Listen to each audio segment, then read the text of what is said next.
الحمد للہ رب العالمین والصلاة والسلام علی سید الانبیاء والمرسلین وعلی آلہ واصحابہ اجمعین اما بعد اعوذ باللہ من الشیطان الرجیم بسم اللہ الرحمن الرحیم ولا تتمنوا ما فضل اللہ به بعضکم علی بعض للرجال نصیب مما اکتسبوا وللنساء نصیب مما اکتسبن واسألوا الله من فضله إن الله كان بكل شيء عليما صدق الله العظيم اللهم صل على سيدنا محمد وعلى آل سيدنا محمد وبارك وسلم اللهم صل على سيدنا محمد وعلى آل سيدنا محمد وبارك وسلم اللهم صل على سيدنا محمد وعلى آل سيدنا محمد وبارك وسلم بزرگار محترم، اللہ رب العزت کے مبارک ناموں کا تذکرہ چل رہا ہے۔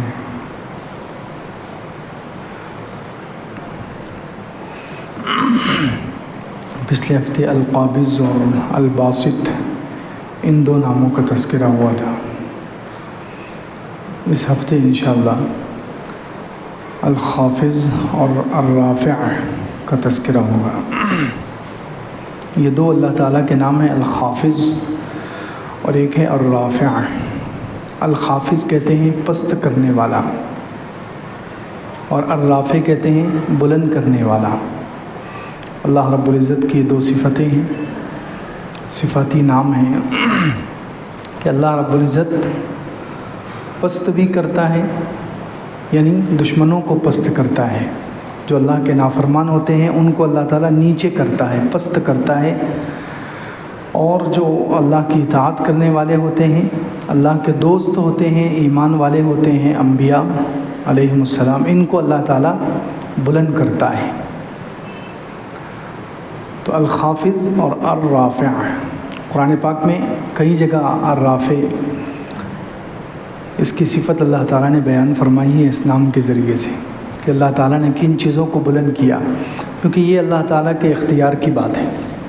اللہ رب العزت جس کو چاہے بلند کرے۔ آسمانوں کو اللہ رب العزت نے بلند کیا، 7 آسمان اوپر بنائے، ان کو اونچا کیا۔ اللہ الذی رفع السماوات بغیر عمد ترونها، یہ الرافع سے یہ لفظ نکلا ہے، رفع۔ اللہ نے بلند کیا آسمانوں کو بغیر ستون کے، جس کو تم دیکھتے ہو۔ اللہ الذی رفع السماوات بغیر عمد ترونها، اللہ نے آسمانوں کو بلند کیا۔ اب ان 7 آسمانوں میں سے جو 7واں آسمان ہے اسے سب سے اونچا کیا، حالانکہ سب آسمان ایک جیسے تھے، سب آسمانوں کا مادہ ایک، سب ایک ہی طرح پیدا ہوئے، لیکن ان میں سے بھی اللہ نے ایک کو اونچا کر دیا۔ تو یہ اللہ کی ذات ہے، بلند کرنے والی ذات، رافع، اونچا کرنے والی ذات، وہ جس کو چاہے اونچا کر دے۔ اللہ رب العزت نے انسانوں میں سے نبیوں کو اونچا کیا، انسانوں میں سے سارے نبیوں کو اللہ تعالیٰ نے اونچا کیا، کیونکہ اللہ تعالیٰ رافع ہے، بلند کرنے والا، اونچا کرنے والا۔ اسی طرح نبیوں میں سے 5 نبیوں کو خاص طور سے اللہ رب العزت نے اونچا کیا، نبیوں میں سے 5 نبیوں کو اللہ رب العزت نے اونچا کیا۔ وَإِذْ أَخَذْنَا مِنَ النَّبِيِّينَ مِيثَاقَهُمْ وَمِنْكَ وَمِن نُوحٍ وَإِبْرَاهِيمَ وَمُوسَىٰ وَعِيسَىٰ ابْنِ مَرْيَمَ، یہ 5 نبی ہیں۔ حضور اقدس صلی اللہ علیہ وسلم ہیں، حضرت نوح علیہ السلام ہیں، حضرت ابراہیم علیہ السلام ہیں، حضرت موسیٰ علیہ السلام ہیں، اور حضرت عیسیٰ علیہ السلام۔ تو سارے نبیوں کو اونچا کیا، اور ان نبیوں میں 5 کو اونچا کیا، اور ان 5 میں 2 کو اونچا کیا، حضرت ابراہیم علیہ السلام اور حضور اقدس صلی اللہ علیہ وسلم، اور ان 2 میں بھی 1 کو اونچا کیا، اور ہمارے نبی حضرت محمد الرسول اللہ صلی اللہ علیہ وسلم۔ تو یہ اللہ رب العزت کی ذات ہے، الرافع، اونچا کرنے والی۔ جس کو چاہے اللہ رب العزت رفعت دے، بلندی دے، جس کو چاہے اللہ تعالیٰ اونچا کرے۔ آسمانوں کو اونچا کیا، دنوں میں بہت سارے دنوں کو اللہ تعالیٰ نے اونچا کیا ہے، رافع۔ جمعے کا دن ہے، 7 دنوں میں جمعے کا دن، مہینوں میں رمضان کا مہینہ، راتوں میں لیلۃ القدر کی رات، یہ اللہ رب العزت کی ذات ہے، جس کو چاہے اونچا کرے۔ وَرَبُّكَ يَخْلُقُ مَا يَشَاءُ وَيَخْتَارُ، آپ کا رب جس کو چاہتا ہے پیدا کرتا ہے اور جس کو چاہتا ہے اختیار چنتا ہے اونچا کرنے کے لیے. جس کو چاہتا ہے اللہ رب العزت پسند کرتا ہے یختار. آپ کا رب جس کو چاہتا ہے بلند کرتا ہے, بلند کرنے کے لیے چن لیتا ہے, اونچا کرنے کے لیے چن لیتا ہے. تو سارے نبیوں کو, نبیوں میں سے 5 کو, 5 میں سے 2 کو, 2 میں سے 1 کو, پھر باقی انسانوں میں سے صحابہ کو, باقی انسانوں میں سے صحابہ کو, پھر ان کے بعد تابعین کو, پھر اس کے بعد سارے لوگوں میں سے علماء کو. یرفع اللہ الذین آمنوا منکم والذین اوتوا العلم درجات. سورہ مجادلہ میں 28 پارے میں کہ اللہ تعالیٰ بلند کرتا ہے ایمان والوں کو اور خاص طور سے علم والوں کو. والذین اوتوا العلم درجات, کیونکہ رافع اونچا کرنے والی ذات کس کی ہے؟ اللہ کی ہے. بلند کرنے والی ذات اللہ کی ہے. تو اللہ رب العزت بلندی دیتا ہے, اونچائی دیتا ہے, جس کو چاہتا ہے بلند کرتا ہے. حضرت عیسیٰ علیہ السلام کو اللہ نے اٹھا لیا. وَإِذْ قَالَ اللَّهُ يَا عِيسَىٰ إِنِّي مُتَوَفِّيكَ وَرَافِعُكَ إِلَيَّ. جب اللہ تعالیٰ نے کہا عیسیٰ علیہ السلام سے, اے عیسیٰ میں تمہیں وفات دوں گا اپنے وقت پر, یعنی جب قیامت کے قریب وہ اتریں گے, جب وفات دوں گا, جب ان کو موت آئے گی, اور ابھی تمہیں وَرَافِعُكَ إِلَيَّ اپنی طرف اٹھا رہا ہوں. اللہ تعالیٰ نے اٹھا لیا آسمان پر, ابھی وہ زندہ ہیں آسمانوں میں. بر رفعہ اللہ الیہ 6 پارے میں ہے, بلکہ اللہ تعالیٰ نے ان کو رفع یعنی اٹھا لیا. حضرت عیسیٰ علیہ السلام ابھی زندہ ہیں آسمانوں پر. تو اللہ رب العزت نے حضرت عیسیٰ علیہ السلام کو اٹھایا, اونچا کیا, بلند کیا. حضرت ادریس علیہ السلام کے بارے میں ہے وَرَفَعْنَاهُ مَكَانًا عَلِيًّا وَاذْكُرْ فِي الْكِتَابِ ادریس. آپ ادریس علیہ السلام کا تذکرہ کیجئے 16 پارے میں. إِنَّهُ كَانَ صِدِّيقًا نَبِيًّا, وہ صدیق بھی تھے, نبی بھی تھے. وَرَفَعْنَاهُ مَكَانًا عَلِيًّا, اللہ نے ان کو اونچی جگہ کے لیے اٹھا لیا. یعنی حضور اقدس صلی اللہ علیہ وسلم جب معراج کے لیے تشریف لے گئے تو حضرت ادریس علیہ السلام سے ملاقات ہوئی 4تھے آسمان پر. حضرت ادریس علیہ السلام کون سے آسمان پر ہیں؟ 4تھے آسمان پر. 4تھے آسمان پر حضرت ادریس علیہ السلام سے ملاقات ہوئی. تو مفسرین کہتے ہیں یہاں پر ان کا وہ مقام بیان کیا گیا ہے کہ اللہ رب العزت نے ان کو اونچی جگہ پر یعنی 4تھے آسمان پر رکھا ہے, 4تھے آسمان پر ان کو بلند کیا. وَرَفَعْنَاهُ مَكَانًا عَلِيًّا, اللہ نے ان کو اونچی جگہ کے لیے بلند کیا ہے, اونچی جگہ ان کو عطا فرمائی. ویسے تو نبوت کی وجہ سے ان کا مقام اونچا ہی ہے, مقام کے اعتبار سے بھی بہت اونچے ہیں وہ, مقام اور مرتبے کے اعتبار سے بھی وہ اونچے ہیں کیونکہ نبی ہیں, کیونکہ نبی ہیں, نبی اونچے ہوتے ہیں. لیکن جگہ کے اعتبار سے بھی اللہ تعالیٰ نے ان کو اونچا کیا ہے کہ وہ 4تھے آسمان پر ہیں. وَرَفَعْنَاهُ مَكَانًا عَلِيًّا. تو اللہ رب العزت کی ذات الرافع ہے, اونچا کرنے والی ذات, بلند کرنے والی ذات. جو اللہ کی اطاعت کرتا ہے, اللہ کی بات مانتا ہے, نبیوں کے اقتداء کرتا ہے, اتباع کرتا ہے, اللہ تعالیٰ اس کو اونچا کر دیتے ہیں. اور سب سے زیادہ اونچا کیا ہے اللہ رب العزت نے حضور اقدس صلی اللہ علیہ وسلم کو. حضور صلی اللہ علیہ وسلم کے بارے میں خاص آیت ہے سورہ علم نشرح میں, وَرَفَعْنَا لَكَ ذِكْرَكَ, ہم نے آپ کے ذکر کو بلند کر دیا, اونچا کر دیا. اب دیکھیں حضور اقدس صلی اللہ علیہ وسلم کا ذکر کہاں کہاں ہے. ہم درود پڑھتے ہیں تو حضور اقدس صلی اللہ علیہ وسلم کا نام آتا ہے, اللہم صلی علی محمد وعلی آل محمد صلی اللہ علیہ وسلم.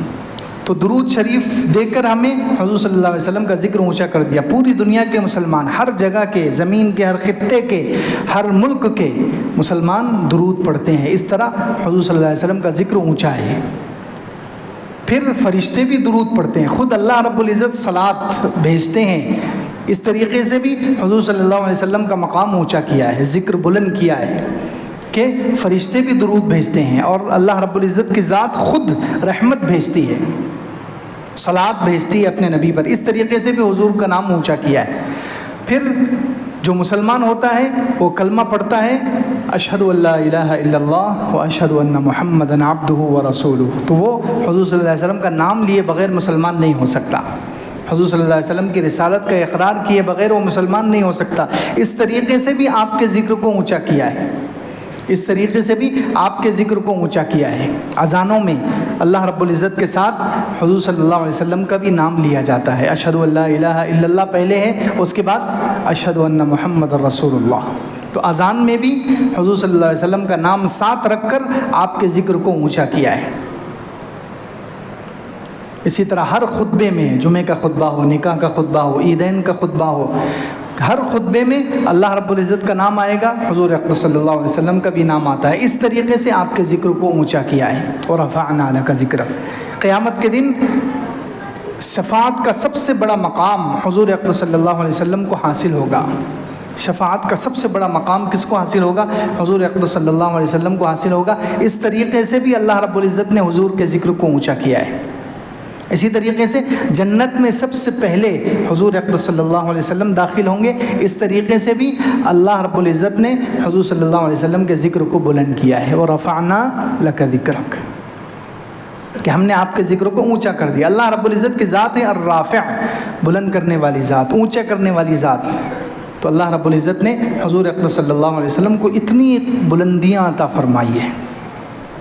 تو خیر، جو اللہ رب العزت کی اطاعت کرتا ہے، اللہ رب العزت کی بات مانتا ہے، اللہ رب العزت اس کو اونچا کر دیتے ہیں۔ تو ہر مسلمان، جو مسلمان اللہ کو مانتا ہے، وہ اونچا ہو سکتا ہے۔ قرآن پاک میں ایک آیت ہے، ایک صحابیہ تھی، ان کی یہ تمنا تھی کہ کاش میں مرد ہو جاتی۔ ان کی یہ تمنا ہوئی کہ کاش میں مرد ہو جاتی۔ کیوں؟ انہوں نے دیکھا کہ مرد بہت سارے کام کرتے ہیں، جہاد کرتے ہیں، جہاد کرتے ہیں، جمعے میں شریک ہوتے ہیں، امام بنتے ہیں، اذان دیتے ہیں، بہت سارے ایسے کام جو عورتیں نہیں کر سکتی، مرد کرتے ہیں، مردوں کو اجازت ہے شریعت میں۔ تو ان صحابیہ کی خواہش ہوئی کہ کاش میں بھی مرد ہوتی، تاکہ یہ جو بڑے بڑے کام ہیں، کافروں سے لڑنا، شہید ہو جانا، کتنے بڑے بڑے کام ہیں جو خالی مرد کر سکتے ہیں، تو مجھے بھی یہ سب چیزیں کرنے کا موقع مل جاتا ہے۔ تو اللہ رب العزت نے اس پر یہ آیتیں اتاری، وَلَا تَتَمَنَّوْا مَا فَضَّلَ اللَّهُ بِهِ بَعْضَكُمْ عَلَى بَعْضٍ، جو اللہ نے ایک کو دوسرے پر فضیلت دی ہے اس کی تمنا مت کرو۔ یعنی کچھ چیزیں، کچھ نعمتیں اللہ کی ایسی ہے جو غیر اختیاری ہے۔ اللہ کی دو نعمتیں ہیں، دو قسم کی نعمتیں ہیں۔ ایک تو غیر اختیاری نعمت ہے، جیسے کسی کا خوبصورت ہو جانا، یہ کسی کے اختیار میں نہیں ہے، یہ کسی انسان کے اختیار میں نہیں ہے کہ وہ اپنے اوپر کوئی کلر لگائے اور خوبصورت بن جائے، اپنے ہاتھ سے اپنا چہرہ بنا دے، نہیں۔ خوبصورت ہونا یہ انسان کے اختیار میں نہیں ہے، اونچے خاندان میں پیدا ہونا یہ انسان کے اختیار میں نہیں ہے، مرد ہونا یہ انسان کے اختیار میں نہیں ہے، عورت ہونا یہ انسان کے اختیار میں نہیں ہے۔ اللہ رب العزت جس کو چاہتا ہے مرد بنا دیتا ہے، جس کو چاہتا ہے عورت بنا دیتا ہے، جس کو چاہتا ہے خوبصورت، جس کو چاہتا ہے بدصورت۔ تو کچھ چیزیں اللہ کی ایسی ہیں، کچھ نعمتیں ایسی ہیں جو غیر اختیاری ہیں۔ تو کہا کہ غیر اختیاری چیزوں میں آگے بڑھنے کی کوشش مت کرو۔ غیر اختیاری طور پر کسی کو کوئی چیز مل گئی ہے تو تمنا مت کرو کہ مجھے بھی وہ چیز مل جائے، کیونکہ وہ تمہارے اختیار کی بات نہیں۔ تم خوبصورت ہے اور دوسرا انسان بدصورت ہے، تو جو بدصورت ہے وہ یہ تمنا نہ کرے کہ میں خوبصورت بن جاؤں، کیونکہ یہ تمہارے اختیار میں نہیں ہے۔ کوئی عورت ہے تو وہ یہ تمنا نہ کرے کہ میں مرد بن جاؤں، یا مرد ہے تو وہ یہ تمنا نہ کرے کہ میں عورت بن جاؤں۔ یہ غیر اختیاری چیزیں ہیں، یہ اللہ کے اختیار میں ہیں۔ وَلَا تَتَمَنَّوْا مَا فَضَّلَ اللَّهُ بِهِ بَعْضَكُمْ عَلَى بَعْضٍ، آگے کیا فرمایا؟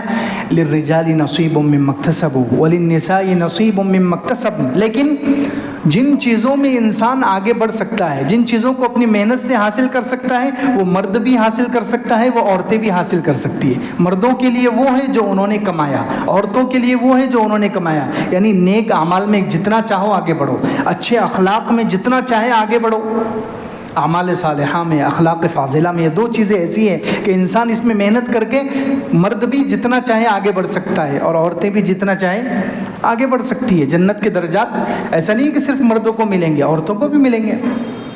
تو اس لیے جو چیز تمہارے ہاتھ میں ہے، تمہارے اختیار میں ہے، تم محنت سے حاصل کر سکتے ہو، اس کی تمنا کرو اور اس کے لیے کوشش کرو۔ وَلِلنِّسَاءِ نَصِيبٌ مِّمَّا اكْتَسَبْنَ وَاسْأَلُوا اللَّهَ مِن فَضْلِهِ، آگے بڑی عجیب بات فرمائی کہ اگر کسی کو دیکھو، کسی کو اللہ تعالیٰ نے کوئی چیز غیر اختیاری دے دی ہے، یعنی ہم خوبصورت نہیں ہے، سامنے والا خوبصورت ہے، ہم اونچے خاندان میں نہیں ہے، سامنے والا اونچے خاندان میں ہے، تو اب اس کو دیکھ کر حسد مت کرو، اس کو دیکھ کر اس کی وہ چیز اپنے اندر لانے کی کوشش مت کرو، اس پر جلن مت کرو، بلکہ اللہ کا فضل مانگو، کیونکہ اللہ کا فضل ہر ایک کو ملتا ہے، الگ الگ شکل میں ملتا ہے۔ سبحان اللہ، اللہ کا فضل ہر ایک کو ملتا ہے الگ الگ شکل میں۔ کسی کو خوبصورتی کی شکل میں مل گیا تو کسی کو صحت، بدن کی صحت کی شکل میں مل گیا، کسی کو مالداری کی شکل میں مل گیا، کسی کو کوئی اور شکل میں مل گیا۔ تو اللہ کا فضل ایک ہی طرح کا نہیں ہے کہ خوبصورت ہونا یہی اللہ کا فضل ہو، ایسا نہیں ہے۔ اللہ کے فضل الگ الگ شکل میں ہر ایک کو ملتے ہیں، ہر انسان کو اللہ کا فضل ملتا ہے، لیکن شکل جو ہے الگ الگ ہوتی ہے۔ کسی کو مال کی شکل میں، کسی کو خوبصورتی کی شکل میں، کسی کو اچھی عادتوں کی شکل میں، کسی کو اچھی بیوی کی شکل میں، کسی کو اچھی اولاد کی شکل میں، کسی کو اچھے ماں باپ کی شکل میں۔ تو اللہ کا فضل ہر ایک کو مل سکتا ہے، اس لیے اللہ کا فضل مانگو۔ وَاسْأَلُوا اللَّهَ مِن فَضْلِهِ، وَاسْأَلُوا اللَّهَ مِن فَضْلِهِ۔ تو یہاں اس آیت کا مقصد کیا ہے کہ اللہ رب العزت الرافع ہے، وہ جس کو چاہتا ہے بلندی دیتا ہے، جس کو چاہتا ہے پست کرتا ہے۔ بلند کرنے والی ذات، اونچا کرنے والی ذات اللہ کی ہے۔ جو اللہ کی اطاعت کرے گا، اللہ کے احکامات پر چلے گا، اللہ تعالیٰ اس کو اونچا کر دیتے ہیں۔ حضرت عمر رضی اللہ عنہ نے نافع ابن عبد الحارث رضی اللہ عنہ ایک صحابی تھے، ان کو مکہ مکرمہ کا امیر بنایا۔ نافع ابن عبد الحارث کو مکہ مکرمہ کا ان کو امیر بنایا۔ کچھ دنوں کے بعد ان سے حضرت عمر رضی اللہ عنہ کی عادت تھی کہ جس کو امیر بناتے تھے، گورنر بناتے تھے، ان کے پاس جاتے تھے، حالات کی تحقیق کرتے تھے۔ تو وہاں گئے، وہاں جا کر حالات کی تحقیق کرنے لگے۔ اچانک ان سے پوچھا کہ تم نے جنگلات کا ناظم کس کو بنایا ہے؟ جنگلات کا ناظم کس کو بنایا ہے؟ تو نافع رضی اللہ عنہ نے کہا کہ ابن ابزہ کو بنایا ہے۔ تو حضرت عمر رضی اللہ عنہ نے پوچھا کہ ابن ابزہ کون ہے؟ یعنی کیسے آدمی کو بنا دیا، بالکل غیر معروف ہے، میں بھی نہیں پہچان رہا ہوں اس کو۔ تو انہوں نے کہا کہ ایک ہمارا غلام ہے، اس کو بنایا ہے۔ تو حضرت عمر کو پھر اعتراض ہو گیا کہ غلام کو کیسے بنا دیا امیر؟ لوگ جیسے اعتراض کریں گے، بڑے بڑے صحابہ موجود ہیں ابھی، تم نے ایک غلام کو بنا دیا۔ تو انہوں نے کہا حضرت نافع نے کہ وہ قرآن زیادہ پڑھنے والا ہے، قرآن زیادہ پڑھا ہوا ہے، اس لیے میں نے اس کو جنگلات کا ناظم بنایا ہے۔ تو حضرت عمر رضی اللہ عنہ نے فوراً یہ حدیث پڑھی کہ اللہ کے رسول صلی اللہ علیہ وسلم فرماتے ہیں ان اللہ یرفع بهذا الکتاب اقواما ویضع به آخرین۔ اللہ رب العزت اس قرآن کے ذریعے سے جس کا چاہتا ہے مرتبہ بلند کر دیتا ہے اور جس کو چاہتا ہے پست کر دیتا ہے۔ تو جو اللہ کی اطاعت کرتا ہے، اللہ کی عبادت کرتا ہے، اللہ کے پاک کتاب سے جوڑتا ہے، اللہ رب العزت اسے اونچا کر دیتے ہیں، کیونکہ اللہ کی ذات الرافع ہے، اونچا کرنے والی ذات۔ اور جو اللہ کی نافرمانی کرے گا، جو اللہ کی نافرمانی کرے گا، اللہ رب العزت کو ناراض کرے گا، حرام کاموں میں مبتلا ہو جائے گا، پھر اللہ رب العزت الخافض بھی ہے، اس کو پست کر دیتے ہیں۔ جیسے قرآن پاک میں اللہ رب العزت نے ایک عالم کا واقعہ بیان کیا۔ بنی اسرائیل کا ایک عالم تھا، حضرت عبداللہ ابن عباس رضی اللہ عنہ کی روایت ہے تفسیروں میں کہ بنی اسرائیل کا ایک عالم تھا، 9ویں پارے میں وَاتْلُ عَلَيْهِمْ نَبَأَ الَّذِي آتَيْنَاهُ آيَاتِنَا فَانْسَلَخَ مِنْهَا فَأَتْبَعَهُ الشَّيْطَانُ فَكَانَ مِنَ الْغَاوِينَ۔ یہ بنی اسرائیل کا ایک عالم تھا جس کا نام تھا بلعام بن باعورہ۔ بلعام بن باعورہ ایک عالم تھا وہ، اور اللہ تعالیٰ نے اس کو خود اس کے بارے میں کہا الذی آتیناہ آیاتنا، ہم نے اس کو اپنی آیات کا علم دیا تھا، ہم نے اس کو اپنی آیات کا علم دیا تھا۔ یعنی سوچیں، ایک حالانکہ نبی نہیں ہے، وہ نبی نہیں ہے، پھر بھی اللہ رب العزت کرے ہم نے اس کو علم دیا تھا۔ تو اس کو اللہ کی طرف سے علم لدنی جسے کہتے ہیں، ڈائریکٹ اللہ رب العزت کسی کو علم دیتے ہیں، تو وہ علم اللہ رب العزت نے اس کو عطا فرمایا تھا۔ تو کتنا علم ہوگا اس کا۔ اسی طرح اس کو اسم اعظم معلوم تھا، اللہ تعالیٰ کا وہ بڑا نام جس کے ذریعے سے جو دعا کی جائے اللہ رب العزت ضرور قبول کرتے ہیں، اسم اعظم اس کو معلوم تھا، وہ جو دعا کرتا تھا اللہ تعالیٰ اس کی دعا کو قبول کرتے تھے۔ لیکن کیا ہوا، حضرت موسیٰ علیہ السلام ادھر مصر سے نکلے بنی اسرائیل کو لے کر، اور سمندر سے پار ہو گئے، اور سمندر میں اللہ رب العزت نے فرعون کو اور اس کے لشکر کو غرق کر دیا۔ تو اب بنی اسرائیل تو نکل گئے، تو آگے ملک شام کی طرف چلے۔ تو اللہ رب العزت نے بنی اسرائیل کو حکم دیا، ملک شام میں قوم جبارین تھی، ملک شام میں ایک قوم تھی قوم جبارین۔ اللہ رب العزت نے حضرت موسیٰ علیہ السلام سے اور بنی اسرائیل سے کہا کہ ان سے جہاد کرو، ان سے لڑو، اور یہ ملک شام اور بیت المقدس اور فلسطین کی زمین لے لو، ان کے ہاتھ سے لے لو جہاد کر کے۔ تو اس وقت وہ جو قوم جبارین تھی، یہ جو بلعام بن باعورہ جو بڑا عالم تھا بنی اسرائیل کا، یہ اسی قوم کا تھا، قوم جبارین کا، جس سے اللہ رب العزت نے حضرت موسیٰ علیہ السلام کو حکم دیا کہ اس قوم سے جہاد کرو اور یہ ملک شام کی مبارک زمین لے لو ان کے ہاتھ سے. تو اب وہ قوم جبارین جو تھی، اس کا بادشاہ، اس کے وزیر، اس کے سارے بڑے بڑے لوگ یہ عالم کے پاس آئے، بلعام بن باعورہ کے پاس آئے کہ تمہاری ہر دعا قبول ہوتی ہے، تمہیں اللہ تعالیٰ نے اپنے پاس سے علم دیا ہے، تمہارا بہت اونچا مقام ہے، تو تم ہمارے لیے دعا کرو کہ ہم حضرت موسیٰ علیہ السلام کے خلاف کامیاب ہو جائیں. کیونکہ ان کو معلوم ہو گیا تھا کہ موسیٰ علیہ السلام نبی ہیں، ان کے ساتھ فرشتے ہیں، اور ان کی برکت سے اللہ رب العزت نے بنی اسرائیل کی مدد کی ہے، ان کو سمندر سے پار کیا ہے اور فرعون کو اور اس کے لشکر کو سمندر میں غرق کر دیا. یہ سارا قصہ ان کو معلوم ہو گیا تھا، یہ خبر ان تک پہنچ گئی تھی کہ موسیٰ علیہ السلام کوئی معمولی شخصیت نہیں ہے، اللہ کے نبی ہے، ان کے ساتھ اللہ کی مدد ہے. تو اس لیے انہوں نے سوچا کہ ان سے ہم جنگ تو نہیں کر سکتے، یہ نبی ہے، ان کے ساتھ اللہ کی مدد ہے، فرشتے ہیں، تو ہم ان سے لڑائی تو نہیں کر سکتے. ہاں البتہ ہم کیا کریں گے کہ اپنے عالم سے انہوں نے دعا کرانے کے لیے کہا، بلعام بن باعورہ سے. تو اس نے کہا کہ پہلے تو انکار کر دیا کہ نبی کے خلاف میری دعا کیسے چلے گی، نبی کے خلاف میری دعا کیسے کام کرے گی، میں نہیں کرتا. لیکن جب لوگوں نے اصرار کیا تو اس نے کہا ٹھیک ہے، میں پہلے رات میں استخارہ کر کے دیکھوں گا. رات میں اس نے کہا کہ میں اللہ سے مشورہ یعنی استخارہ کروں گا. اس نے رات میں استخارہ کیا تو خواب میں اس کو بتایا گیا. استخارہ بہت اچھی چیز ہے، 1-2 ہفتے پہلے ہی اس پر بیان ہوا. تو اس نے استخارہ کر کے معلوم کیا کہ کیا میں موسیٰ علیہ السلام کے خلاف بد دعا کر سکتا ہوں یا نہیں. تو خواب میں اس کو بتایا گیا کہ یہ کام ہرگز مت کرنا ورنہ تم ہلاک ہو جاؤ گے. کیونکہ ظاہر سی بات ہے، نبی کے خلاف بد دعا اللہ تعالیٰ کیسے قبول کریں گے. تو اس نے فوراً صبح میں اٹھ کر اپنی قوم سے کہہ دیا کہ میں یہ نبی ہے، ان کے خلاف بد دعا نہیں کر سکتا، مجھے خواب میں بتایا گیا ہے کہ یہ کام ہرگز مت کرنا. لیکن قوم نے کیا کیا، اصرار کرتے رہے اور اس کو بہت بڑے پیسے لا کر اس کے سامنے پیش کیے، رشوت دی اس کو. ایک تو مال بڑا خطرناک ہے، اللہ ہم سب کو اس کی شر سے بچائے. تو انسان جو ہے مال کے چکر میں آ کر پتہ نہیں کیسے کیسے ایمان بیچ رہا ہے. کتنے لوگ آج ایمان بیچ دیتے ہیں مال کی وجہ سے. تو مال کا فتنہ بڑا خطرناک ہے. تو مال پیش کیا، بہت موٹی رشوت، بڑی رقم اس کے سامنے رکھی، اور پھر بھی تھوڑا آنا کانی کر رہا تھا. تو اس کی بیوی کو انہوں نے تیار کیا، قوم والوں نے اس کی بیوی سے کہا. تو بیوی نے بیوی کو لالچ دی. عورت تو بہت جلدی باتوں میں آ جاتی ہے. تو عورت تیار ہو گئی بیوی، اور بیوی نے پھر اس پر زور ڈالا. تو یہ دونوں فتنے جمع ہو گئے، مال کا فتنہ اور عورت کا فتنہ. بیوی نے بھی زور ڈالا اور مال بھی تھا سامنے، اتنی بڑی رشوت مل رہی تھی. تو وہ آخرکار تیار ہو گیا.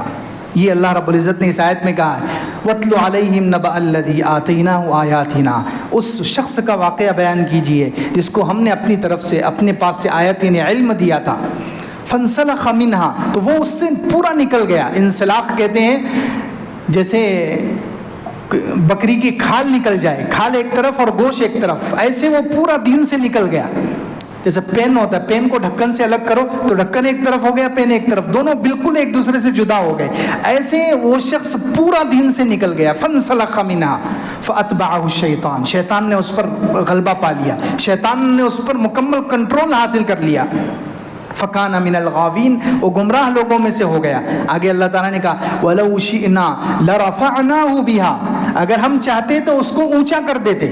یعنی اگر وہ اپنے دین پر قائم رہتا، اگر وہ موسیٰ علیہ السلام کے خلاف بد دعا نہ کرتا، اگر وہ مال کی لالچ میں نہ آتا، اگر وہ بیوی کے فتنے میں مبتلا نہ ہوتا، تو ہم اس کو اونچا کر دیتے. لیکن وَلَكِنَّهُ أَخْلَدَ إِلَى الْأَرْضِ وَاتَّبَعَ هَوَاهُ، لیکن اس نے زمین کی طرف جانا، نیچے پست ہونا پسند کیا. یعنی مال کو پسند کر لیا، عورت کو پسند کر لیا، بیوی کی باتوں میں آ گیا اور اپنی خواہشات کا اتباع کر لیا. تو اللہ رب العزت نے بھی پھر اللہ کی ذات جیسے الرافع ہے، اونچا کرنے والی ذات بھی اللہ کی ہے، تو الخافض بھی ہے، پست کرنے والی. جب انسان اپنے دین کو چھوڑ دے، جب انسان اللہ کو چھوڑ دے، جب انسان اللہ کی نافرمانی پر آ جائے اور دین سے پورا نکل جائے، تو پھر اللہ رب العزت اس کو اتنا پست کرتے ہیں، اتنا ذلیل کرتے ہیں، اتنا نیچا کر دیتے ہیں. اللہ تعالیٰ نے کہا فَمَثَلُهُ كَمَثَلِ الْكَلْبِ، اب اس کی مثال کتے کی طرح ہوگی. پہلے تو وہ انسان تھا اور اتنا بڑا انسان تھا، اتنا بڑا عالم تھا کہ اس کی ہر دعا قبول ہوتی تھی، اور اس کو ہم نے اپنے پاس سے علم دیا تھا، اتنے اونچے مقام پر رکھا. لیکن وہ نیچے گیا، پستی کی طرف جھک گیا، اس نے اللہ کی نافرمانی کی طرف چلا گیا. تو پھر اللہ نے اس کو اتنا نیچے کیا کہ اس کی مثال کتے کی طرح ہو گئی. وہ جیسے ہی بد دعا پر تیار ہو گیا تو اس نے دوسرے دن اٹھ کر بد دعا کرنی شروع کی موسیٰ علیہ السلام کے خلاف. تو اللہ رب العزت نے کیا کیا اس کی، کیونکہ زبان تو اللہ کے اختیار میں ہے، انسان زبان ہمارے منہ میں ہے، لیکن اختیار میں کس کے ہیں؟ اللہ کے ہیں. اللہ جو چاہے اس سے بلوا سکتے ہیں. تو وہ چاہ رہا تھا کہ موسیٰ علیہ السلام کو بد دعا دوں، لیکن اس کے منہ سے الفاظ نکل رہے تھے اپنی قوم کے خلاف. اللہ اکبر. وہ بد دعا دے رہا تھا موسیٰ علیہ السلام کو اور بنی اسرائیل کو، لیکن اس کی زبان سے الفاظ کیا نکل رہے ہیں؟ اپنی قوم کے خلاف بد دعا نکل رہی ہے. تو لوگوں نے کہا کہ تو یہ کیا کر رہا ہے؟ ہم نے تجھے اتنے پیسے دیے اور تو ہمارے ہی خلاف بد دعا کر رہا ہے. تو وہ کہنے لگا کہ اب یہ زبان میرے اختیار میں نہیں رہی، اب یہ زبان میرے کنٹرول میں نہیں رہی. تو پھر بعد میں روایتوں میں ہے کہ اس کی زبان کتے کی طرح سینے تک لٹک گئی تھی. اس کی زبان کتے کی طرح سینے تک لٹک گئی تھی. اللہ ہم سب کی حفاظت فرمائے. تو دیکھو الرافع ذات اللہ کی ہے، جو اللہ سے جڑ جاتا ہے، اللہ کے دین پر چلتا ہے، اللہ کے احکامات پر چلتا ہے، اللہ اس کو اونچا کر دیتے ہیں، کیونکہ اللہ کی ذات الرافع ہے، بلند کرنے والی. لیکن جو اللہ کی نافرمانی کرے گا، اللہ سے دور جائے گا، گناہوں پر اصرار کرے گا، اللہ کے دین کو ترک کر دے گا، تو پھر اللہ رب العزت اس کو پست کرتے ہیں، حتیٰ کہ وہ جانوروں سے بھی بدتر ہو جاتا ہے. اللہ رب العزت ہم سب کو عمل کی توفیق عطا فرمائے. وآخر دعوانا